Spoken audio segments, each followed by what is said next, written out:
Bonjour les gars, je suis Mia, une princesse de... bien sûr pas le pays des lointains, mais un autre pays relativement petit en Europe qui ne doit pas être nommé. C'était une référence à Harry Potter au cas où vous ne l'auriez pas remarqué. Quoi qu'il en soit, avant que je ne vous raconte mon incroyable histoire, likez et abonnez-vous s'il vous plaît. Non, c'est un ordre. Votre Altesse Royale, descendez s'il vous plaît. Dans vos rêves. Les gars, admettez-le. Vous avez aussi rêvé de pouvoir vous envoler loin avec plein de ballons au moins une fois, n'est-ce pas? Je vis votre rêve en ce moment même. Mais alors que j'étais en train de profiter de l'air frais, en fait, l'air était un peu raréfié ici. Quoi qu'il en soit, une volée d'oiseaux venant de la direction opposée a foncé droit sur les ballons. 1, puis 2, puis 3 ont éclaté. Attrapez la princesse! Non, je ne peux pas mourir comme ça. Ah! Alors à mon enterrement, je plaisante. Vous pensiez vraiment que j'étais morte? Ce n'est pas le cas, mais on m'a immédiatement emmenée au palais devant le roi et ma mère, qui n'étaient pas très contents de ce que je venais de faire. Comment as-tu pu faire une chose aussi imprudente? As-tu oublié qui tu es? Votre Majesté, s'il vous plaît, réprimandez-la correctement pour qu'elle ne répète pas ce genre de comportement. C'est exact. Comment tu peux être aussi négligente? La prochaine fois, prépare plus de ballons, ou au moins laisse-moi me joindre à toi. Votre Majesté? Vous savez tous qui est du côté de qui maintenant? Quand j'étais petite, papa me laissait l'accompagner dans ses aventures de chasse, mais nous n'avons jamais rien chassé. Au lieu de cela, nous explorions ensemble des paysages magnifiques et apprenions des astuces de survie intéressantes. Ces chasses ont fait naître en moi la passion la plus profonde pour l'aventure. Mais bien sûr, maman voulait seulement me garder à l'intérieur du palais. C'est trop dangereux. Mia, souviens-toi de qui tu es. Ou fais attention à tes manières. Mais je me moquais bien d'elle, car papa me soutenait toujours. Mais tout a changé quand j'ai eu 15 ans.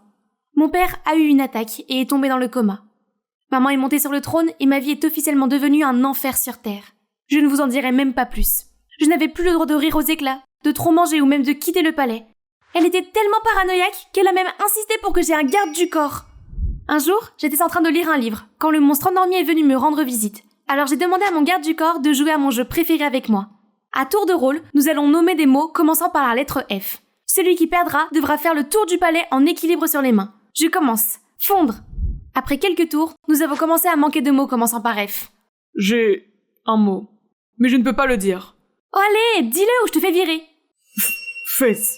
C'est alors que maman a surgi de nulle part et l'a immédiatement renvoyée pour avoir utilisé un langage inapproprié. Quel choix ai-je vraiment? J'ai essayé de négocier avec maman pour qu'elle laisse tomber, mais c'était impossible. Du coup, j'ai eu recours à un autre garde du corps, qui venait du pôle Nord. La négociation ne faisait même pas partie de son dictionnaire. Une fois, j'ai voulu tenter l'expérience de la batterie de Peter Parker. Sachant que mon garde du corps ne le permettrait jamais, je lui ai demandé d'aller m'acheter un milkshake. Me voilà donc prête à devenir la prochaine Spider-Woman. Attention, n'essayez pas cela chez vous. Oui, je vous parle à tous. Bref, l'expérience a été assez réussie, mais mon nouveau garde du corps a été licencié peu de temps après. Il ne savait même pas que je faisais ça. C'est ma faute cette fois-ci, maman. Maman! Puis après de nombreux autres recrutements et remises en question, la reine a finalement trouvé un autre garde du corps qui, selon elle, a renoncé à sa position noble dans la famille royale pour s'entraîner dans l'armée. Vous apprendrez beaucoup d'elle, yada. Est-ce que ça s'appelle aussi Mulan? Mais dès que j'ai rencontré ma nouvelle garde du corps, j'ai cru que c'était Miss Univers déguisée. Une peau blanche comme la neige, des lèvres rouges comme la rose, et des cheveux noirs comme l'ébène. Elle avait l'air aussi fragile que Blanche-Neige. Comment pouvait-elle me protéger? Je suppose que je dois la tester alors. Allez, on y va! Avant que je puisse réagir, elle s'est précipitée vers moi plus vite que la vitesse de la lumière et je me suis instantanément retrouvée coincée. Votre Altesse Royale, je suis Grace. Je serai votre garde du corps à partir de maintenant. J'ai compris, pourriez-vous me relâcher? J'ai finalement été libérée de son emprise. Alors, Lady Grace, est-ce vrai que vous avez renoncé à votre titre pour vous entraîner dans l'armée? C'est vrai, votre Altesse Royale. Appelez-moi Mia. Mais pourquoi avez-vous fait ça? Je voulais juste poursuivre mon rêve d'arts martiaux sans aucune restriction. Grace et moi avons discuté un peu plus et j'ai découvert qu'elle était en fait très agréable. Grace et moi sommes devenus plus proches. Elle était excellente dans son travail, me protégeant de tous les problèmes que je me causais. Mais chaque fois qu'elle le pouvait, elle essayait aussi de m'emmener avec elle dans ses fonctions au palais. Elle savait à quel point j'aimais être en dehors du palais. Tout allait pour le mieux avec Grace, jusqu'au jour où, après mes 17 ans, la reine m'a convoquée pour m'annoncer une nouvelle qui allait changer ma vie.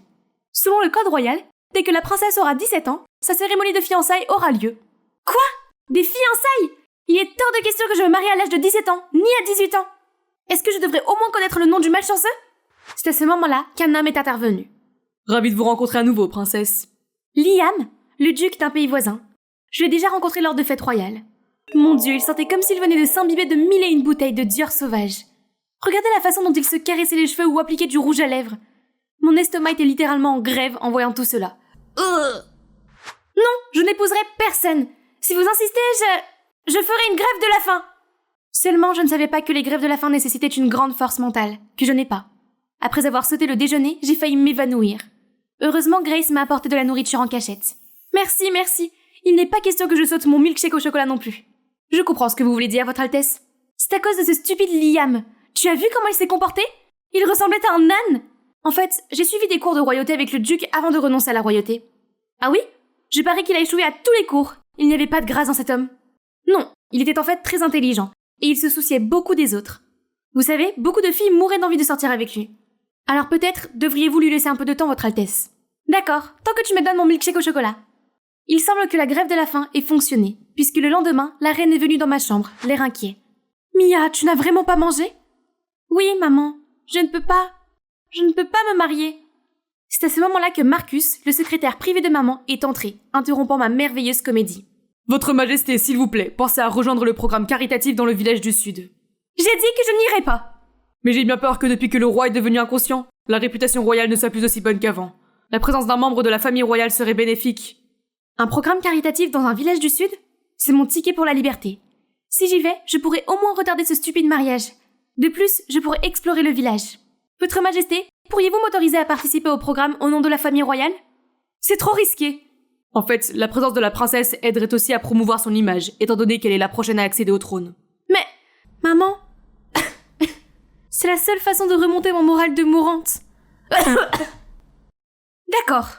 Merci, maman. Voilà ce qu'un QI élevé vous apportera dans la vie. Il semblerait que la cérémonie de fiançailles avec Liam devra attendre. Parce que moi, la princesse, je pars sauver le monde.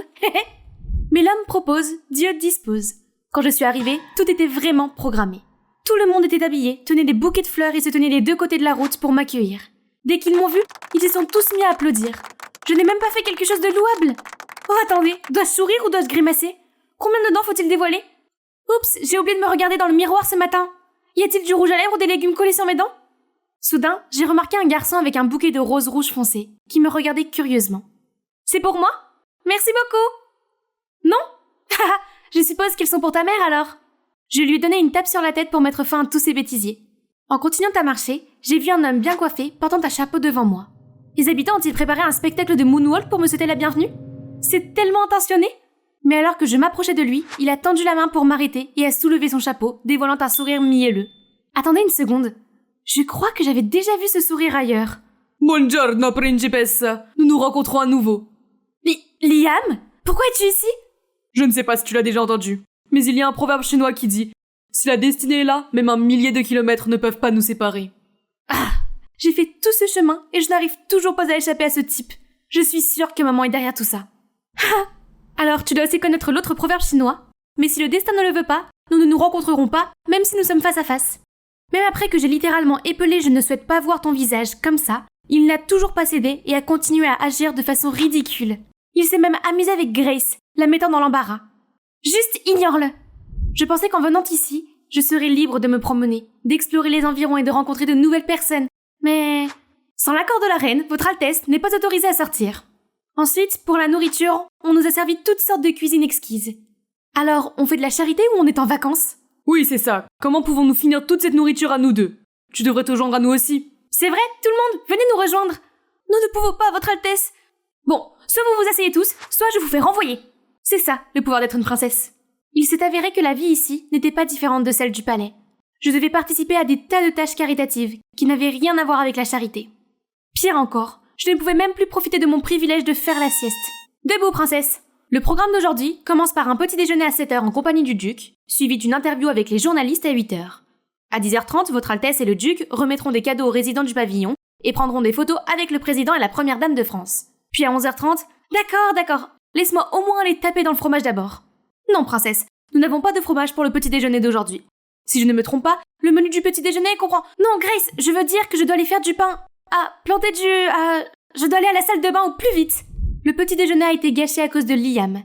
S'il n'y avait pas eu Grace, je me serais jetée sur lui et je l'aurais déjà mis en pièces. Mais je dois encore supporter la compagnie de ce terrible être humain pour l'interview. Prenons une belle photo de la princesse et du duc ensemble.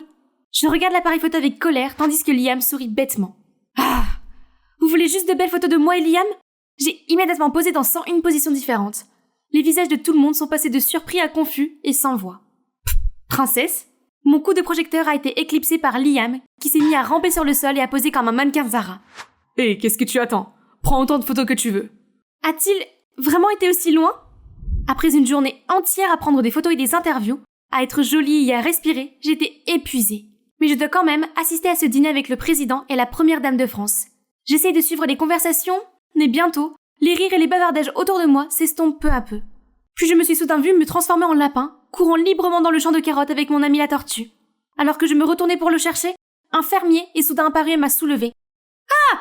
Il s'est avéré que le fermier était Grace. Hein? J'ai dit quelque chose de drôle?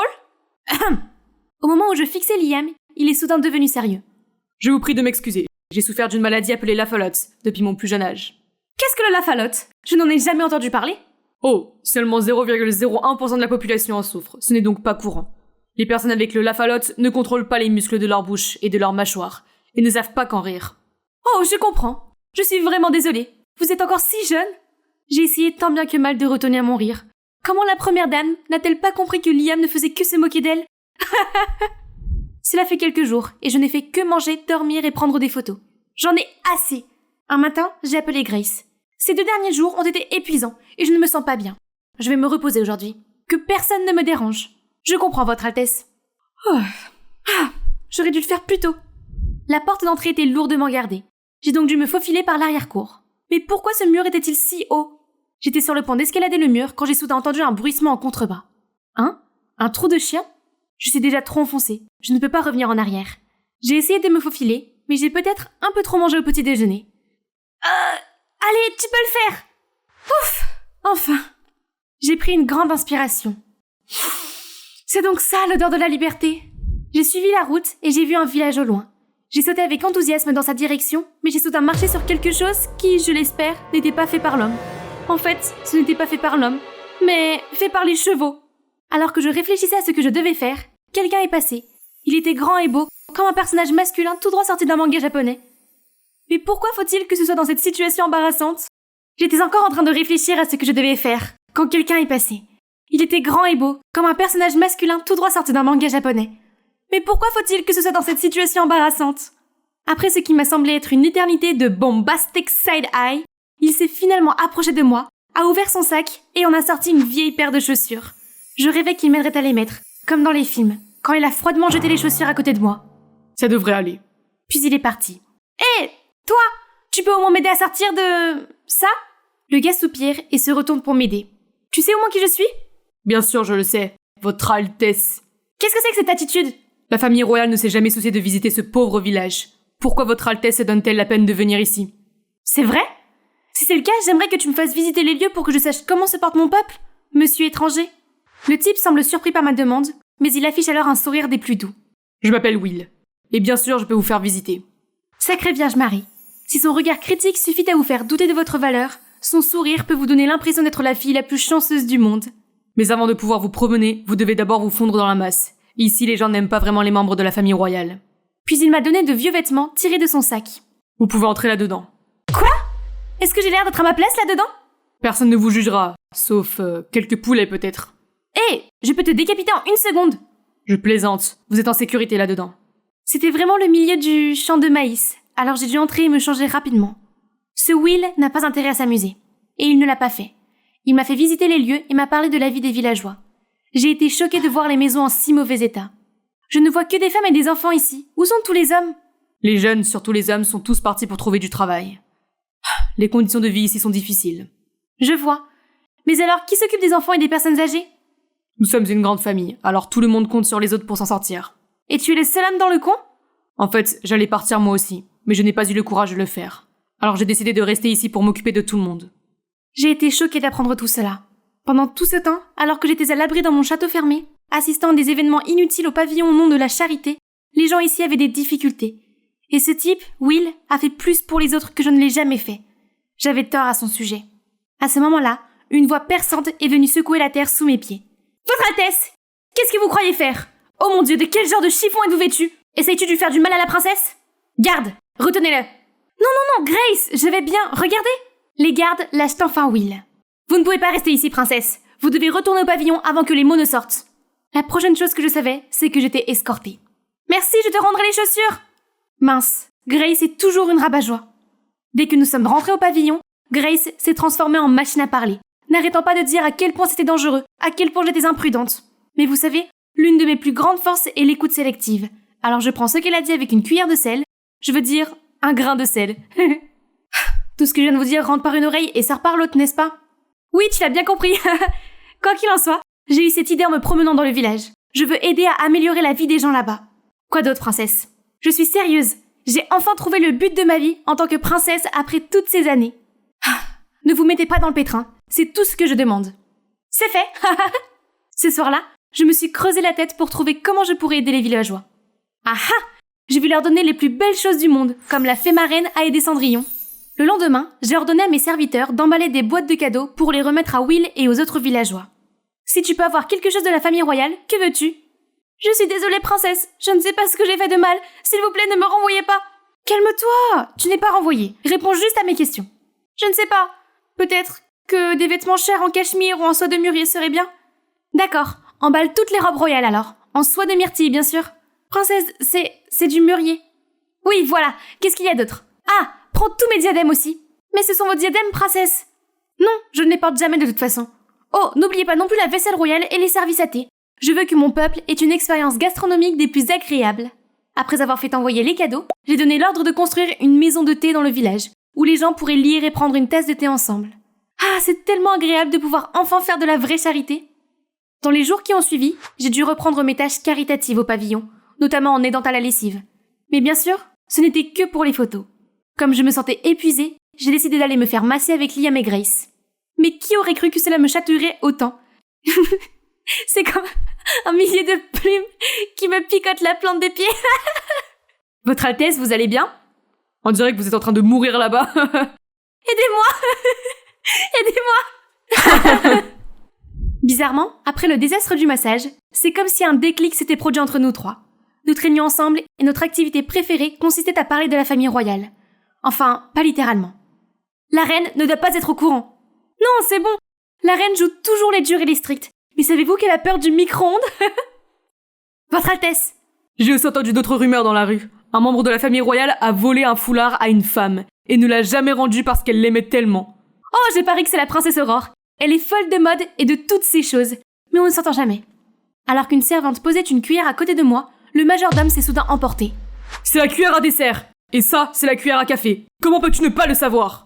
Je suis terriblement désolée. Princesse, Ce n'est qu'une cuillère, t'es excusée, ne t'inquiète pas. Je suis d'accord. Nous nous moquons de ces règles stupides. Maintenant, si vous pouviez nous laisser tranquilles. Ils sont finalement partis. Ah, je me demande si ces gens se lasseront un jour d'être ennuyeux. Même si je me suis bien amusée avec Grace et Liam, ces derniers jours, j'avais envie de sortir à nouveau du pavillon et d'explorer les environs. Une fois, alors que Grace était de retour au palais pour quelque chose, j'ai immédiatement saisi cette occasion en or. J'étais impatiente de voir comment mon peuple se débrouillait avec toutes les choses que je lui avais envoyées. Je parie qu'ils sont aussi élégants que la famille royale. Peut-être ils sont occupés à monter les chevaux que j'ai envoyés.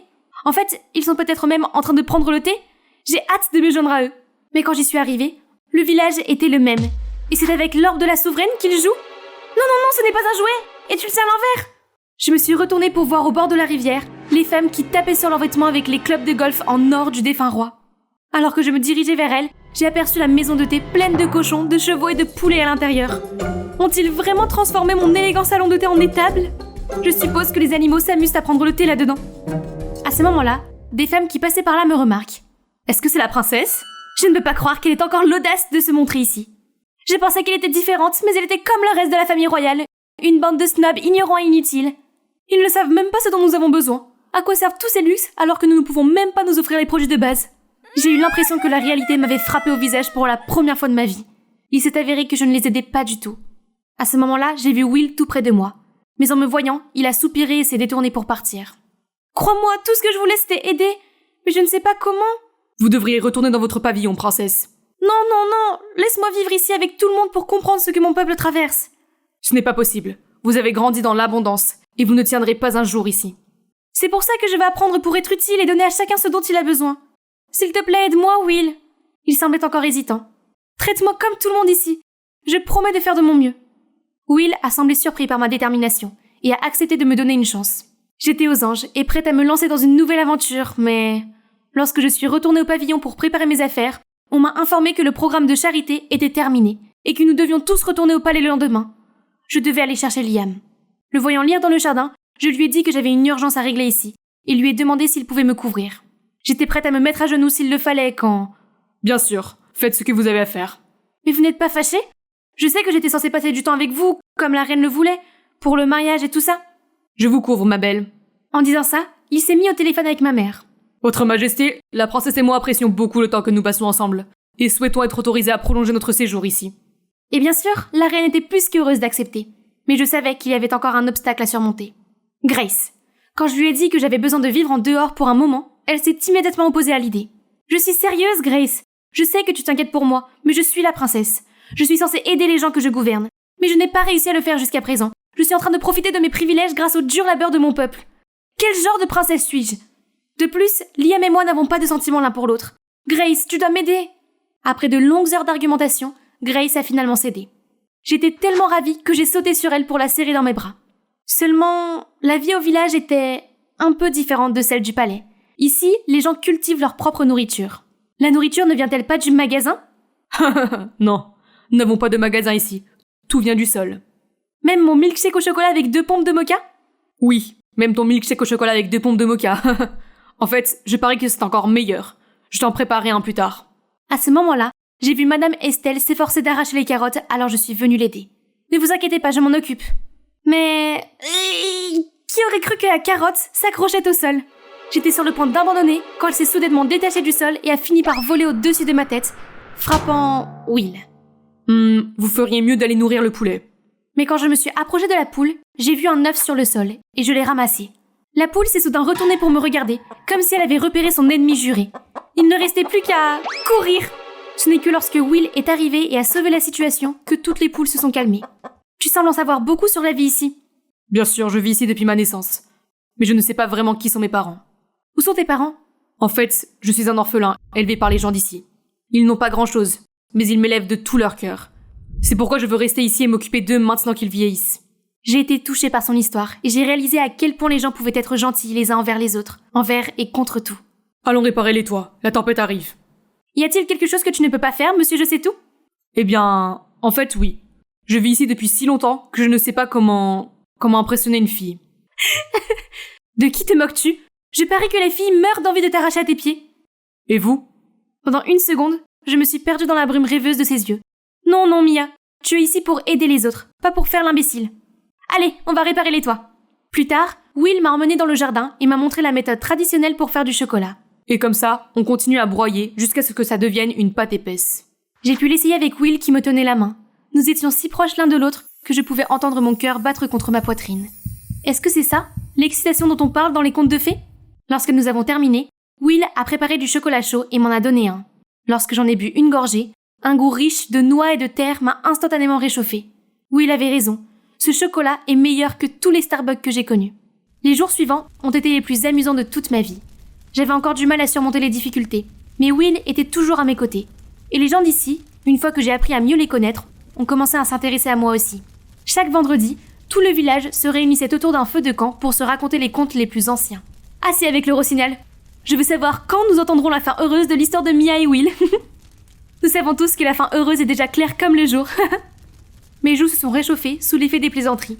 Je me demandais ce à quoi il pensait, car j'ai surpris Will en train de rougir lui aussi. Tout s'est passé comme dans un rêve, jusqu'à ce qu'un matin, Will et d'autres villageois devaient aller faire la récolte et je suis restée à la maison. Alors que j'étendais le linge, j'ai été secouée par une voix familière. « Qu'est-ce que tu crois faire, Mia ?» Tout s'est passé comme dans un rêve, jusqu'à ce qu'un matin, Will et d'autres villageois devaient aller faire la récolte et je suis restée pour aider aux tâches ménagères. Alors que j'étendais le linge, j'ai été secouée par une voix familière. « Qu'est-ce que tu crois faire, Mia ?»« Maman ? Pourquoi es-tu ici ?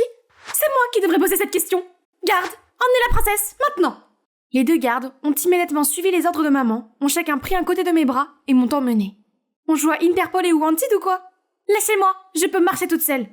J'ai avancé, mais je n'ai pas pu m'empêcher de me retourner pour regarder le village de Wellspring avant qu'il ne soit hors de vue. Je n'ai même pas eu l'occasion de dire au revoir à qui que ce soit dans le village. Elle voulait dire qu'elle n'a pas pu dire au revoir à Will. Non, idiote. Elle veut dire qu'elle n'a pas pu l'embrasser avant de partir. Mouah, mouah. Taisez-vous toutes les deux. À ce moment-là, Grace et Liam se sont tournés vers moi, extrêmement inquiets. « Ne me regardez pas comme ça.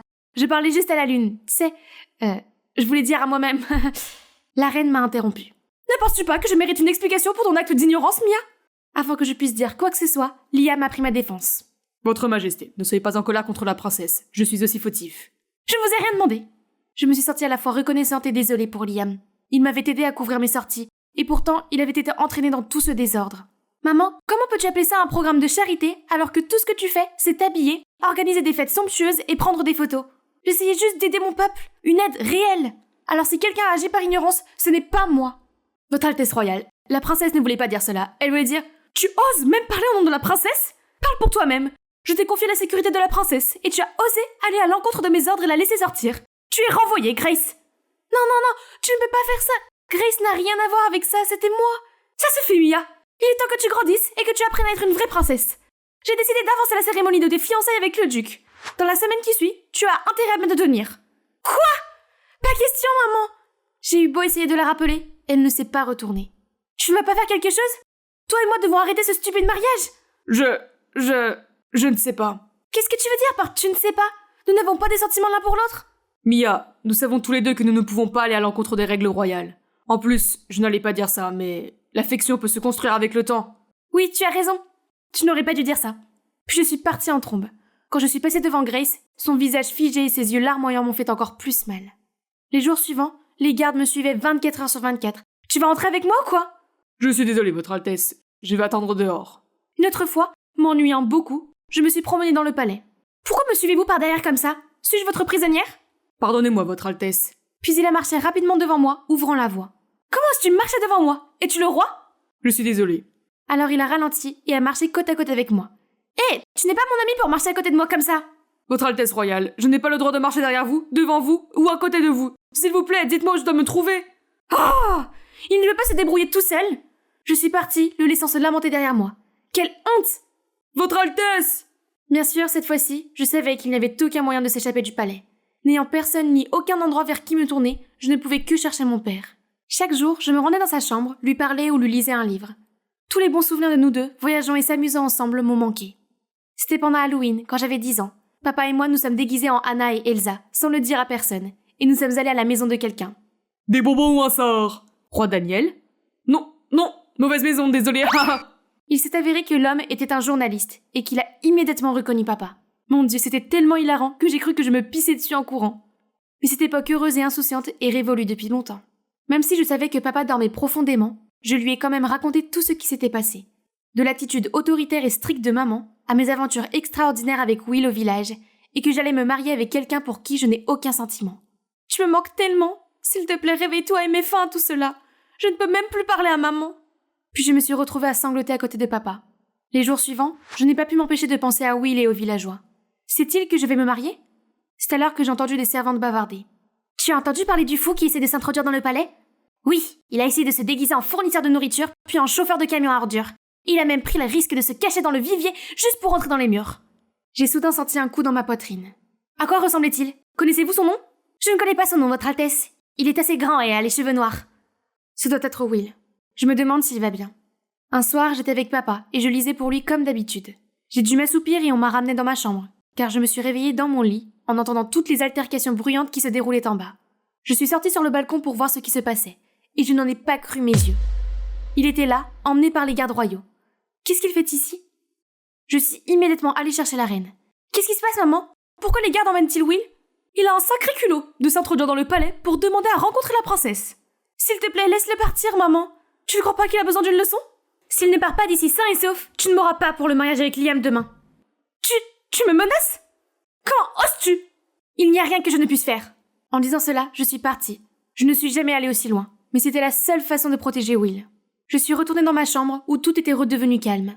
Soudain, j'ai senti une main sur mon épaule et j'ai failli crier. Grace! Chut! Pourquoi es-tu ici? Comment es-tu entrée ici? Oh mon Dieu, tu m'as tellement manqué! Est-ce que tout va bien ces jours-ci? Je suis entrée pendant que les gardes emmenaient Will. Et je vais bien, Votre Altesse. Tu as vu Will aussi? Est-ce qu'il va bien? S'est-il blessé quelque part? Will va bien, ne vous inquiétez pas. Et en fait, je suis ici pour vous emmener rencontrer Will. Nous avons un plan pour vous aider à échapper aux fiançailles demain. Puis Grace m'a donné un uniforme de chauffeur de camion et je me suis rapidement changée. J'ai sauté dans le camion et Grace l'a conduit jusqu'à la porte. C'est alors que nous avons été arrêtés par les gardes. Arrêtez-vous là. Qui êtes-vous et où allez-vous? Est-ce que je vous ai vu entrer? Nous fournissons de la nourriture pour le mariage. Nous sommes ici depuis ce matin. Le garde m'a regardé et j'ai senti mon cœur battre dans ma poitrine avant qu'il ne nous laisse partir. Ouf! En sortant du palais, Grace nous a immédiatement conduits à travers la forêt à une vitesse plus rapide que l'éclair. « Moins vite, Grace !» Mais elle ne m'a pas répondu. Au lieu de cela, elle a accéléré. Je me suis accrochée à la voiture alors que mon cœur sautait presque hors de ma poitrine et nous nous sommes finalement arrêtés. En sortant de la voiture, j'ai réalisé que nous nous trouvions près d'une falaise rocheuse. « Tu n'avais pas dit que nous devions retrouver Will? Pourquoi sommes-nous ici ?» Ça a l'air effrayant. Mais quand je me suis retournée, Grace était juste derrière moi. « Grace, qu'est-ce que tu fais ?» Je vous ai menti. Il n'y avait pas d'arrangement entre Will et moi. Juste nous deux ici. « Mais pourquoi? Assez, tu me fais peur. Pourquoi ne le voyez-vous pas? Nous sommes amoureux? Qui? Toi et Will? Non, le duc qui sera fiancé à vous demain. Nous sommes ensemble. Ça a l'air sympa, je veux dire, toi et Liam ensemble. Mais depuis quand? Nous nous connaissions déjà. Mais nous n'avons développé des sentiments l'un pour l'autre que lors du temps ensemble au pavillon. Et puis vous me l'avez volé. Soudain, Grace s'est élancée pour me pousser au bout de la falaise. Non, tu sais que Liam et moi, nous ne voulons pas de ce mariage. Avant que je puisse terminer, Grace s'est effondrée en pleurant. Je le savais. Je savais que vous ne vouliez pas de lui non plus. Mais nous en avons parlé, et Liam a dit qu'il n'y avait aucune chance que nous soyons ensemble, puisque j'ai renoncé à la royauté et que je ne suis plus qu'une roturière. Et pire encore, il semblait que Liam suivait l'ordre royal et acceptait ce mariage. Je ne sais plus quoi faire. Je n'ai jamais vu ce côté d'elle. Pour moi, Grace a toujours été la garde du corps la plus dure et la plus responsable qui m'a protégée en toutes circonstances. Mais elle n'est qu'une fille après tout. Je l'ai serrée dans mes bras, et j'ai senti des larmes couler sur mon visage aussi. Le lendemain matin, tout le monde s'est rassemblé pour assister au moment où Liam et moi devenons un couple officiel. Mais au moment où Liam s'apprêtait à me passer la bague au doigt, j'ai retiré ma main. Je m'oppose à ce mariage. J'étais sur le point de continuer quand quelqu'un a dit « Nous nous opposons aussi à ce mariage !» J'ai été choquée de voir Will entraîné par d'autres villageois. Pendant le programme de charité, alors que la famille royale était occupée à s'amuser dans ce luxueux pavillon, la princesse a été la seule à se soucier de visiter notre village. Si quelqu'un mérite le bonheur, c'est bien la princesse. C'est vrai, la princesse mérite d'être avec quelqu'un qu'elle aime et de vivre heureuse jusqu'à la fin de ses jours. C'est vrai! J'ai été très touchée de voir des visages familiers que je n'avais pas vus depuis longtemps. Puis j'ai vu le sourire et le regard attachant de Will. Est-ce que quelqu'un peut devenir plus beau après seulement quelques semaines comme ça? Liam a soudain pris la parole. Je m'oppose aussi à ce mariage, parce que je suis amoureux de quelqu'un d'autre. Grace! Avant, j'étais un lâche qui ne s'opposait pas à l'ordre royal. Je voulais rendre au roi l'appareil pour l'aide qu'il a apportée à mon père dans le passé. Mais la princesse et tout le monde ici m'ont fait comprendre que je n'avais qu'une vie à vivre, et que je ne pouvais pas faire du mal aux autres. Ni Grace, ni la princesse non plus. La foule est tombée dans le chaos, et je pouvais sentir la reine bouillir. C'est alors qu'une voix sévère s'est fait entendre, réduisant tout le monde au silence. Ce matin, la princesse s'est levée très tôt et venue me trouver et a pleuré à chaudes larmes, perturbant mon sommeil. Donc j'ai dû me réveiller pour l'annoncer. Ce mariage est annulé. À la place, la princesse est autorisée à fréquenter la personne de son choix. Il n'y a pas de mots pour décrire l'explosion de bonheur que j'ai ressentie en serrant mon père dans mes bras. Mais ce n'était pas tout. Papa a également décidé de faire de Will le baronnet de son village pour superviser l'évolution à partir de maintenant. Vous avez ma bénédiction, et vous pouvez retourner au village de Wellspring. Main dans la main, Will et moi sommes sortis en courant, sous les acclamations des villageois de Wellspring et des autres invités. Avec l'accord du roi, je suis retournée au palais et j'ai préparé mes affaires pour partir. J'ai vu la reine en sortant, mais elle s'est détournée froidement sans rien dire. Je suppose que certaines choses ne changent jamais. Quand tout était prêt, Marcus est venu me trouver. Votre Altesse, la reine vous aime et se soucie beaucoup de vous. C'est vrai? Elle n'a même pas pris la peine de me raccompagner. Il y a quelque chose à propos de la reine que vous devriez savoir. Marcus et moi sommes allés dans le jardin pour une discussion privée, au cours de laquelle Marcus a révélé la vérité sur ma mère. Elle était en fait une roturière lorsqu'elle s'est mariée avec papa. Juste après le mariage, bien qu'elle soit devenue reine, la famille royale ne lui a jamais témoigné le respect qu'elle méritait. C'est pourquoi la reine a toujours fait de son mieux pour agir comme une reine et dissimuler toute trace de son origine. Vous pouvez penser qu'elle a toujours été trop stricte, trop autoritaire avec vous, mais au fond, la reine veut juste que vous vous intégrez et que vous ne soyez jamais méprisé comme elle l'a été. Me voyant plonger dans mes pensées, Marcus a continué. S'il vous plaît, comprenez que c'était juste son amour pour vous. C'est une mère après tout, qui s'est révélée être aussi une reine. J'ai couru chercher la reine, qui était assise tranquillement dans la bibliothèque. Elle avait l'air d'avoir beaucoup pleuré. Votre Majesté, Marcus vient de me voir. Je sais tout maintenant, à propos de vous et de la famille royale. C'est vrai? La voyant toujours aussi froide, j'ai couru la serrer dans mes bras, ce que je n'avais pas fait depuis longtemps. Vous auriez pu me dire tout ce que vous avez dû endurer, et vous auriez pu compter sur moi à chaque fois que ça devenait difficile. Nous sommes une famille. J'ai sorti des larmes chaudes sur mon dos. Je suis tellement désolée, Mia. J'ai tellement contrôlé que j'ai oublié que tu as toujours été une fille gentille et adorable.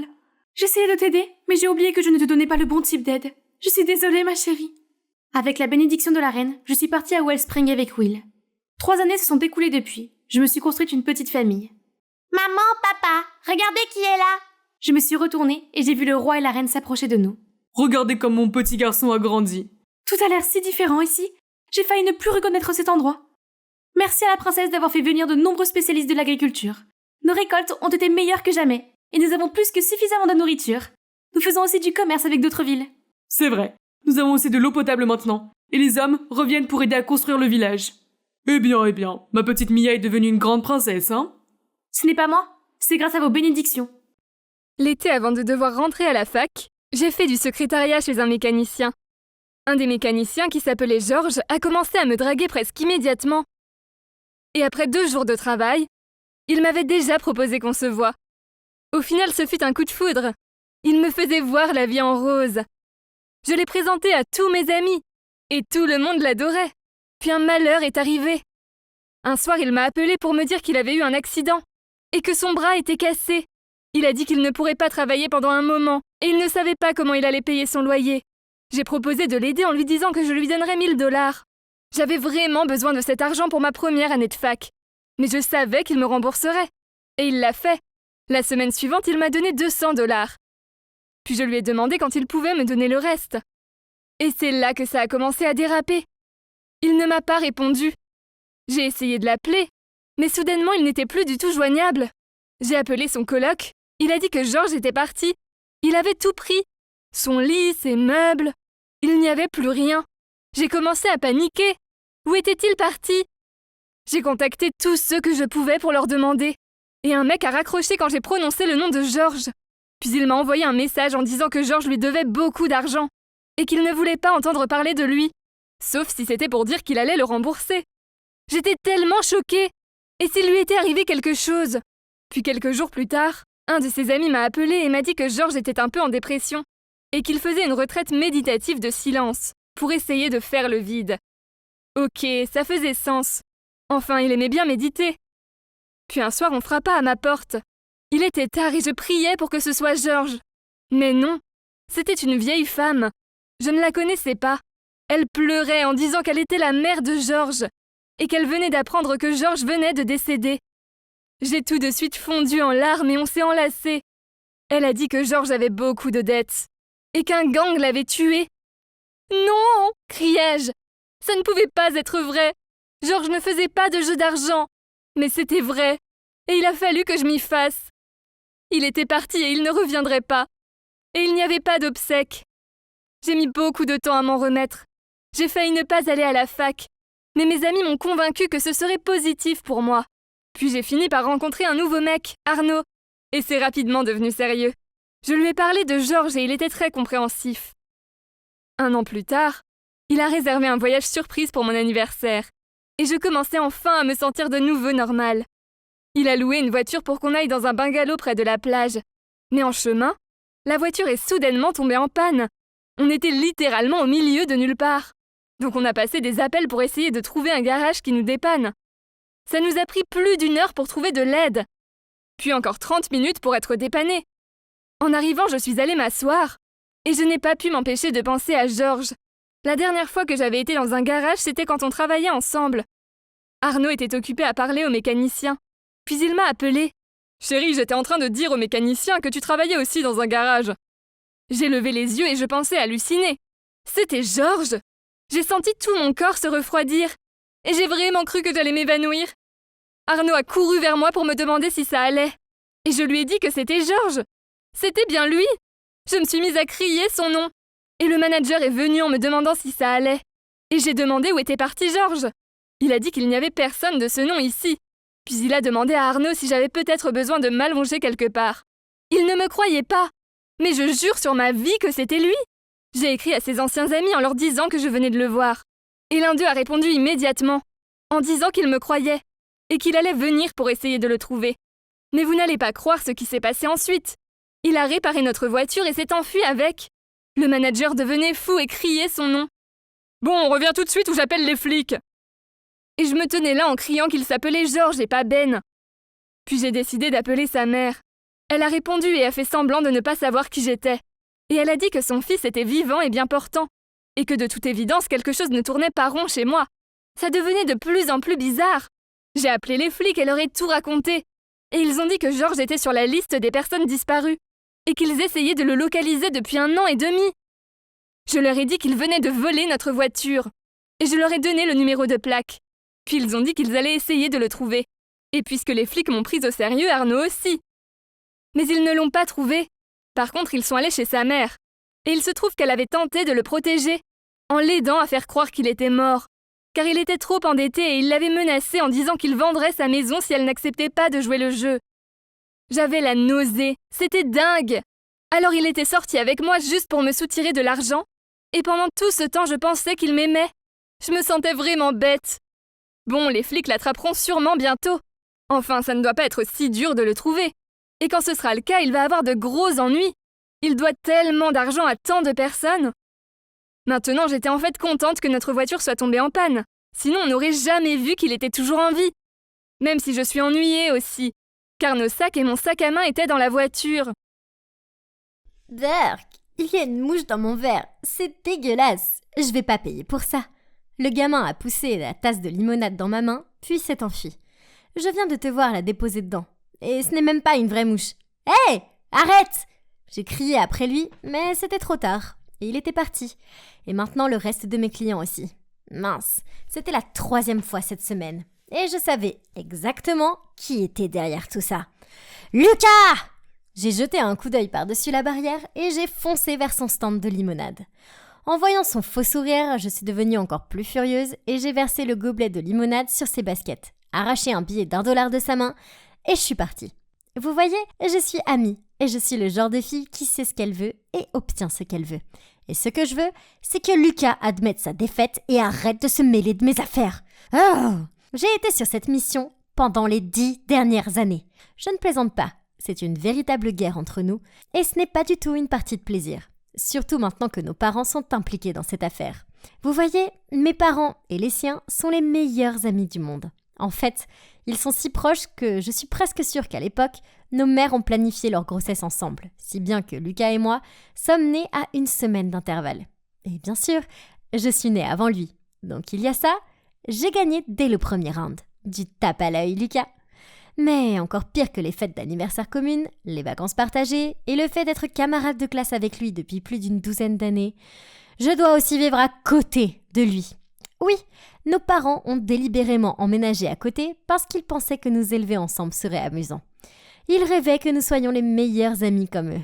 Ah, aucune chance. Au contraire, notre détestation l'un pour l'autre a commencé dès notre plus jeune âge. Chaque fois que Lucas venait chez moi, il jetait mes Barbies à travers la pièce, leur coupait les cheveux ou enveloppait ma maison de poupée dans du papier toilette. Alors je me suis vengée en transformant sa chambre en un champ de mines de Lego. Ha! Et puis j'ai dessiné des fleurs sur son stupide visage pendant qu'il faisait la sieste. Nos parents ont mis ça sur le compte de petites choses mignonnes que les enfants faisaient, mais rien de tout ça n'était mignon. C'était la guerre. Notre querelle s'est intensifiée dès que nous avons commencé à aller à l'école. Tout était un concours entre nous, des notes aux activités scolaires, et même simplement pour le piège côté fenêtre dans le bus scolaire. Ah, une fois, avant le début des vacances d'été, notre professeur a suggéré que pendant les vacances, nous pourrions nous amuser à aider nos parents avec des activités utiles, comme fabriquer des produits faits maison et les vendre dans notre cours. En entendant ça, j'ai croisé le regard interrogateur de Lucas et j'ai su que ça ne voulait dire qu'une chose. Bon, alors, c'est parti.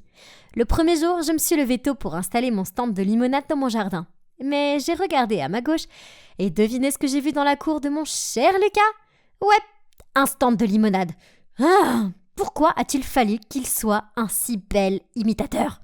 Nous semblions tous les deux attirer beaucoup de clients. Mais je ne sais pas si c'était juste moi, mais j'avais l'impression qu'il vendait plus que moi. Alors, tout l'été, j'ai utilisé mes bénéfices pour améliorer petit à petit mon stand de limonade avec des décorations accrocheuses, des promotions. J'ai même ajouté des cornets de glace au citron à mon menu. Finalement, ma file d'attente semblait nettement plus longue que celle de Lucas. Les cornets de glace faisaient l'affaire. Mais alors un haut-parleur a retenti depuis la porte d'entrée. « Venez essayer mon nouveau thé glacé fait maison selon ma recette secrète et essayez-le aujourd'hui avec une offre de lancement à moitié prix. » À mon grand désarroi, la plupart des gens dans ma file d'attente sont partis et se sont dirigés vers le stand de Lucas. Oh, le sournois! Et pire encore, il a commencé à diffuser des chansons accrocheuses pour attirer l'attention des gens. Cet été s'est terminé, mais il fallait naître des rêves d'entrepreneurs dans nos petits cœurs. Donc, pendant les vacances d'été suivantes, nous avons continué à développer nos entreprises. J'ai agrandi mon stand pour vendre une sélection de boissons, de snacks et de fast-food, avec un service de livraison également. Une fois, avec l'aide de mes amis, nous avons même inclus un service de lavage de voiture.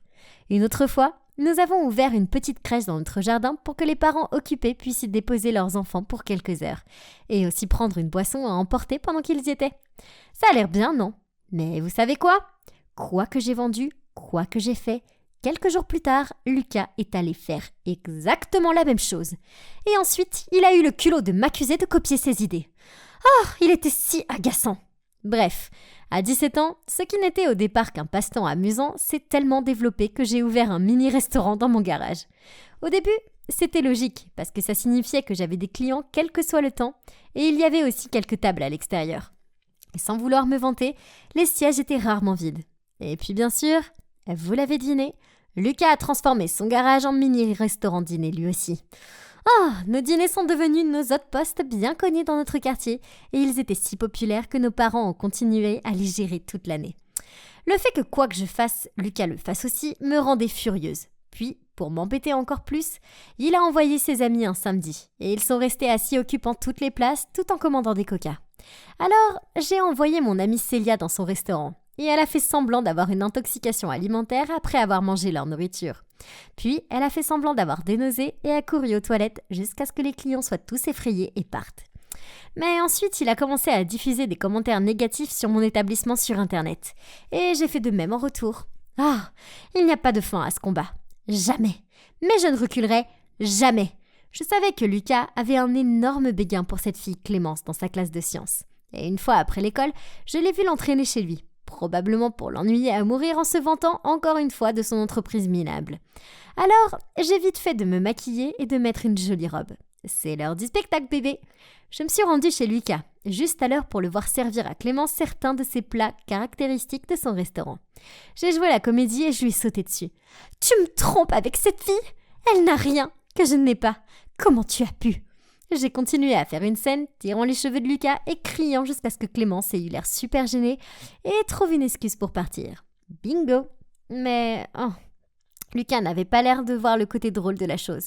Je ne l'avais jamais vu aussi furieux avant. Ses oreilles sont devenues rouges vifs et il m'a crié dessus. « Amy, compétition ou pas, est-ce que j'ai déjà interféré dans ta vie privée? Tu as dépassé les bornes cette fois-ci. » Il a renversé la boisson qu'il avait préparée pour Clémence et s'est éloigné en ricanant.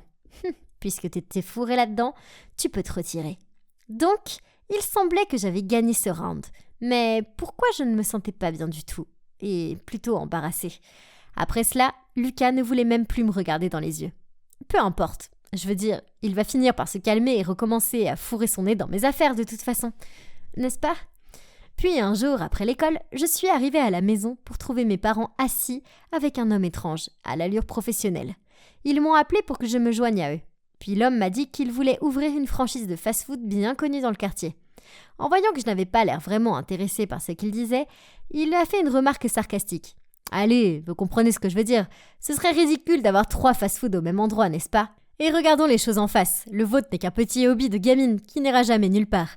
Allez, prends ça. » Il m'a tendu une enveloppe. « Et concentre-toi sur tes notes. Laisse les affaires aux adultes. » Furieuse, je lui ai arraché l'enveloppe. Ouais, elle était pleine de billets de dollars. Comment ose-t-il essayer de me corrompre? Quel abruti! Donc je l'ai jeté sur lui et je suis partie. « Réfléchis-y, Amy !» a crié l'homme après moi. « Ne prends pas une décision que tu vas regretter. » Le lendemain, quand je suis rentrée de l'école, l'homme était assis dans mon restaurant et mangeait mes super pancakes. Ah! Pourquoi il n'a pas compris le message? Je me suis précipitée vers lui et lui ai dit de partir. Il m'a souri et a dit « ils sont bons, tu sais. Je pense qu'il y a de la place pour nos 2 entreprises. Tout ce que tu as à faire, c'est de retirer quelques plats de ton menu. » Et il a fait un geste vers les pancakes. Et répand des rumeurs sur l'hygiène du restaurant de Lucas, ce qui n'est pas à la hauteur de le fermer, et je te laisserai garder ton restaurant. Voyant mon regard confus, il a ajouté un autre argument pour me convaincre. Je te dis ça parce que je sais que t'es une fille intelligente, plus intelligente que ce garçon. Alors, choisis sagement. Eh bien, c'est vrai que je suis plus intelligente que Lucas. Mais c'était fou. J'ai passé toute la soirée à y réfléchir. Je veux dire, il n'y a aucune chance que je puisse rivaliser avec un grand nom de franchise. Mais de cette façon, j'avais une sorte de chance, pas vrai? Mais aussi ennuyé que soit Lucas, pouvais-je vraiment lui faire ça? À 2h du matin, je me suis assise sur mon lit, toujours aussi partagée par tout ça. Je me suis précipitée à côté et j'ai jeté une pierre sur la fenêtre de Lucas. La lumière dans sa chambre s'est allumée tout de suite. De toute évidence, il passait lui aussi une nuit blanche. Il a regardé dehors et m'a vu. Puis il m'a rejoint sur le porche et nous sommes restés assis en silence pendant un moment. Puis, il a pris la parole. « Amy, ta tour de pancake est incroyable. Vraiment. » En soupirant, j'ai répondu. « Honnêtement, je bave rien qu'en pensant à ton hamburger à 2 étages. Mais si on ne retire pas les plats de nos menus, je pense que cet homme trouvera le moyen de nous faire fermer. » Il secoue la tête. « Eh bien, l'Amy que je connais n'abandonnerait pas aussi facilement, n'est-ce pas ?» J'ai laissé échapper un autre long soupir. « Oui, mais c'est différent. C'est une franchise de renom. Notre petit restaurant ne tiendra pas longtemps, tôt ou tard. » Puis, on est retombé dans ce silence désespéré. Je dis qu'on peut le faire. On peut le faire ensemble. Lucas s'est soudainement levé et a pointé du doigt nos maisons. On a plein d'espace pour ouvrir un grand resto. Ah, qu'est-ce que t'en dis? Lui et moi, travaillant ensemble, est-ce que ça pouvait marcher? Mais bon, et rien n'est impossible pour la grande fille Amy. Je lui ai fait un sourire. Ok, allons-y, battons-nous jusqu'à notre dernier souffle. Donc, dès le lendemain, nous avons uni nos forces et commencé à préparer l'ouverture du restaurant commun. Naturellement, nos parents étaient ravis de l'idée. Ils ont volontiers brisé les barrières et ont même construit un couloir commun pour relier nos maisons. Nous sommes maintenant officiellement enregistrés comme une seule entreprise et nous avons tous nos certificats d'alimentation, de sécurité et d'hygiène. Vous savez, les trucs ennuyeux, mais officiels. Quant aux franchisés, il s'avère que les gens de la ville nous sont fidèles. Alors, quand l'histoire de ces sales coups s'est répandue, tout le monde lui a dit qu'il boycotterait son restaurant s'il en ouvrait un. On n'a plus jamais entendu parler de lui. C'est le karma. Et qu'est-ce qui s'est passé ensuite? Eh bien, Lucas et moi gérons toujours notre entreprise ensemble. Et ça marche plutôt bien jusqu'à présent. C'est une vraie affaire de famille, avec tout le monde qui donne un coup de main. En fait, il s'avère que gérer notre propre entreprise ensemble est bien plus amusant que de se faire concurrence. Peut-être que Lucas n'est pas aussi mauvais que je l'ai toujours pensé. Et parfois, je me prétends encore sa petite amie quand je surprends une fille en train de rôder autour de lui. Je suppose qu'il devrait s'habituer à n'avoir qu'une seule fille dans sa vie. Et en y réfléchissant, je suppose que ça a toujours été moi. Hey, Arthur, que dirais-tu d'aller dans ce restaurant japonais que je vais essayer? Mais ma mère m'attend à la maison pour le dîner, répond maladroitement Arthur. Encore? J'ai levé un sourcil, comme on pouvait s'y attendre. Il a ensuite pris son téléphone et a appelé sa maman chérie. Maman dit que manger dehors c'est très cher. C'est ton idée alors tu vas payer, d'accord? Excuse-moi, est-ce que j'ai mal entendu? J'en reviens pas. Alors, en serrant les dents, j'ai dit « Oublie ça, je rentre chez moi ». Et je l'ai laissé planter là avec un air stupide. Oui, cet idiot était mon petit ami. Arthur, il a la vingtaine, mais chaque conversation est toujours « ma mère ceci et ma mère cela ». C'est tellement épuisant. Au début, je pensais avoir trouvé un homme viril et impeccable sur qui compter. Mais en fait, cela prouve qu'il ne faut pas juger un livre à sa couverture, vous tous. Tout a commencé avec mon retour à la campagne, et j'ai eu du mal à retrouver mes marques ici. De plus, je n'avais pas eu de petite amie depuis, disons, un bon moment. Je n'étais pas si désespérée que ça, mais ma tante a insisté pour me mettre en relation avec un mec mignon. J'ai pensé, pourquoi pas? Première impression, Arthur était bien. Il venait d'être diplômé d'une université prestigieuse et il semblait si doux et gentil. On a passé un bon moment à bavarder. Alors oui, après ça, on a commencé à sortir ensemble. C'était bien au début, mais ensuite les détails anormaux sur lui ont commencé à faire surface. Nous avons organisé un rencard chez moi une fois. Le plan était de cuisiner un repas ensemble, puis de se détendre en regardant un film. Mais dès qu'il est arrivé, il s'est dirigé directement vers le canapé et a commencé à regarder la télé sans aucune intention utile. Je l'ai traîné dans la cuisine, lui ai passé une carotte pour l'éplucher. Il a regardé confus, puis a bégayé. Mais je ne sais pas vraiment comment faire. J'ai essayé de lui montrer, mais malgré toutes les explications, Arthur n'a réussi à éplucher qu'une seule carotte. Puis, oui, vous l'avez deviné, à un moment donné, il a appelé sa mère. Puis il a dit « Ma mère dit que la cuisine est un endroit très dangereux. Je pourrais me couper ou me brûler. Nous pourrions aller chez moi. Ma mère peut cuisiner. » Je l'ai regardé fixement, les bras croisés. « Ou alors, on peut manger dehors ?» a marmonné Arthur. « Seulement si tu payes, Elsa. Ce n'est pas ma faute. » J'ai grogné en secouant la tête. « Bien, alors je ne viens pas avec toi. » Puis, je l'ai poussé dehors et j'ai claqué la porte derrière lui. Mais qu'est-ce qui vient de se passer là ? Pourtant, je me suis dit qu'il y avait peut-être simplement peur, car il n'avait jamais cuisiné auparavant. Une fois, nous étions dans un magasin de vêtements, et j'ai repéré cette chemise qui, je le savais, lui irait bien. Ce n'était pas son style habituel, mais j'ai insisté pour qu'il l'essaye. Et elle lui allait si bien. Arthur semblait l'aimer aussi, car il s'était admiré dans le miroir. Puis il a dit « C'est vrai que c'est joli, mais attends, tu peux prendre une photo pour que je puisse l'envoyer à ma mère ? Eh bien, c'est elle qui achète tous mes vêtements, alors... » Quoi ?